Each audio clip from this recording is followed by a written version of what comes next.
আসন্ন বিধানসভা নির্বাচনকে সামনে রেখে রাজ্যের বিভিন্ন প্রান্তের রাজনৈতিক দলগুলি নিজেদের মতো করে প্রচার কর্মসূচি চালিয়ে যাচ্ছে। কোথাও পথসভা, কোথাও মিছিল, আবার কোথাও জনসংযোগ। সব মিলিয়ে নির্বাচনী আবহ ক্রমশ তীব্র হয়ে উঠেছে। এই দৌড়ে পিছিয়ে নেই সিপিআইএমও।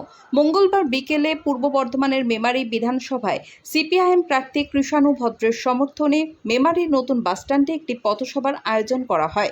এই সভায় উপস্থিত ছিলেন দলের একাধিক নেতৃত্ব। সভায় প্রধান বক্তা হিসেবে উপস্থিত ছিলেন সিপিআইএম নেতা সুজন চক্রবর্তী। পাশাপাশি সভায় অংশ নেন প্রার্থী কৃষাণু ভদ্র। সভায় বক্তব্য রাখতে গিয়ে সুজন চক্রবর্তী বিভিন্ন রাজনৈতিক ও সামাজিক বিষয় তুলে ধরেন এবং সাধারণ মানুষকে সচেতন হওয়ার বার্তা দেন। তার বক্তব্য মনোযোগ দিয়ে শোনেন উপস্থিত জনতা। এদিন পথসভায় সাধারণ মানুষের উপস্থিতিও ছিল চোখে পড়ার মতো। সভা শেষে সাংবাদিকদের মুখোমুখি হয়ে একটি ভাইরাল ভিডিও প্রসঙ্গে তাকে প্রশ্ন করা হয়, যেখানে ডালিম শেখ নামে এক ব্যক্তির মন্তব্য নিয়ে বিতর্ক তৈরি হয়েছে।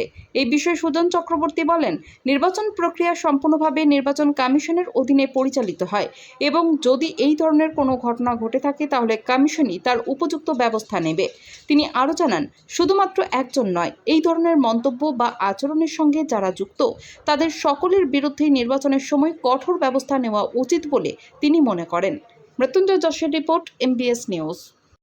ডালিম শেখটা কে? তৃণমূলের একজন অঞ্চলের নেতা। কোথাকার? বীরভূমের লাভপুর। দেখুন, বীরভূমের লাভপুরে কে একটা ডালিম শেখ তৃণমূলের নাকি নেতা হুমকি দিয়েছেন পিস পিস করে কাটা হবে। নির্বাচন কমিশন বলে যদি কোনো বস্তু থাকে অবিলম্বে ওকে ধরে পিছমোড়া করে জেলের মধ্যে পুরুক। এরকম যারা যারা হুমকি দেবার বাহিনী আছে তাদের সবাইকে নির্বাচনের সময় যাতে তা করতে না পারে এটা গ্যারান্টি করার দায়িত্ব নির্বাচন কমিশনের। এই অসভ্যরাই তো তৃণমূলের সম্পদ, কিন্তু এই অসভ্যদেরকে বাইরে রেখে নির্বাচন হয় না।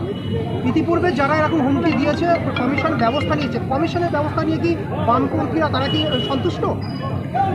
কমিশনের কাজ ব্যবস্থা নেওয়া, নির্বাচনটাকে ফ্রি অ্যান্ড ফেয়ার করার দায়িত্ব নির্বাচন কমিশনের। তারা তাদের কাজ ঠিকমতো করে করুক।